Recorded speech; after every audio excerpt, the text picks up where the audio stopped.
वंश, आमची पिढी, आमचं घर, आमचे लेकरं, आमची पत्नी, आमचा पती आशीर्वादित व्हावं म्हणून आज संधी आहे, माघारी फिरा.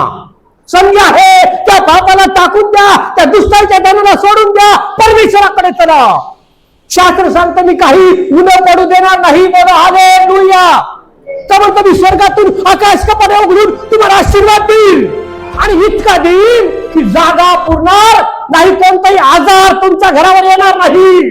त्या जागामध्ये माझ्या घरामध्ये तुला जागा नाही, माझ्या जीवनामध्ये तुला जागा नाही, माझ्या घरात माझ्या लेकरांसाठी तुला जागा नाही. मी येशूच आहे, माझं घर येशूच आहे. आणि शास्त्र सांगतं आम्हाला कशाचीच भीती बाळगण्याची गरज नाही, जेव्हा परमेश्वर आमच्या बरोबर आहे.